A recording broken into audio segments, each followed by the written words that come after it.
సమరం health channel ప్రేక్షకులకు స్వాగతం.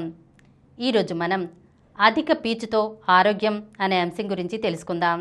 పరిపూర్ణమైన ఆరోగ్యాన్ని అందించే పోషకంగా ఎంతో కాలంగా ప్రచారం పొందుతున్న ప్రోటీన్ స్థానాన్ని తాజాగా పీచు ఆక్రమింపచేసింది.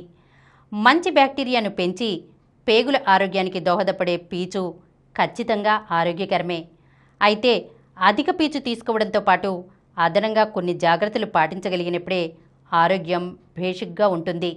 రోజుకు 25 నుంచి 30 గ్రాముల పీచు తినే ఆహారంలో ఉండేలా చూసుకోవడం ఆరోగ్యకరం. ఎందుకంటే వృక్షాహారాల్లో ఉండే పీచు అనే ఒక రకానికి చెందిన పిండి పదార్థాన్ని మన శరీరం జీర్ణం చేసుకోలేదు. కాబట్టి ఈ పీచు శోషణ చెందకుండా పేగులు గుండా కదులుతూ విసర్జక పదార్థంగా బయటకు వెళ్ళిపోతుంది. ఈ క్రమంలో అనేక ముఖ్యమైన జీవక్రియలకు దోహదపడుతుంది. అధిక పీచుతో గుండె జబ్బులు, టైప్ 2 మధుమేహం, పెద్దపేగు క్యాన్సర్ల నుంచి రక్షణ దక్కుతుందని అధ్యయనాలు కూడా చెబుతున్నాయి. అయితే పీచు గురించి ముఖ్యంగా తెలుసుకోవలసిన కొన్ని అంశాలున్నాయి. ఆహారంగా తీసుకునే పీచులో సాల్యుబుల్, ఇన్సాల్యుబుల్ అనే 2 రకాలుంటాయి. ఇవి 2 ముఖ్యమైన పాత్రలనే పోషిస్తాయి. సాల్యుబుల్ ఫైబర్ నీళ్లలో కరిగి జెల్ను పోలిన పదార్థంగా మారుతుంది. ఇది జీర్ణక్రియను నెమ్మదింపచేసి రక్తంలోని చక్కెరను స్థిరంగా ఉంచి కొలెస్ట్రాల్ను కూడా నియంత్రిస్తుంది.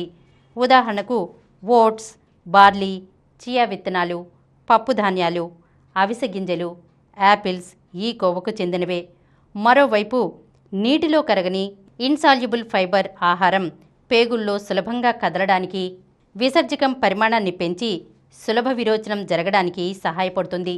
బ్రోకోలీ, క్యారెట్లు, క్యాలీఫ్లవర్ ఈ కోవకు చెందుతాయి.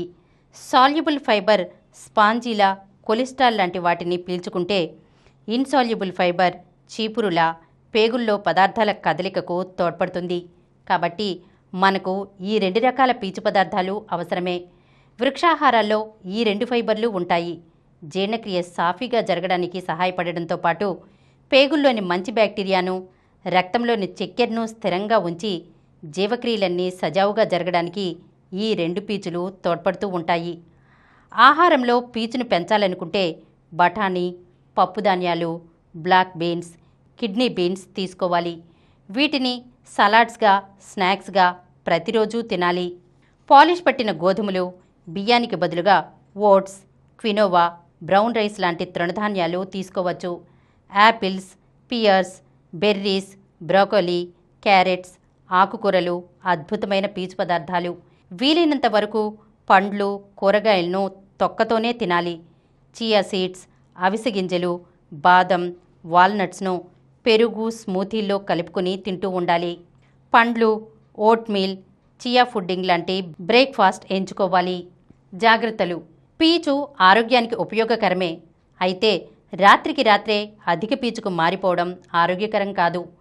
ఆహార శైలిని తక్కువ పీచు నుంచి ఒకేసారి అధిక పీచుకు మార్చడం వల్ల కడుపుబ్బరం, గ్యాస్, జీర్ణ సమస్యలు తలెత్తుతాయి.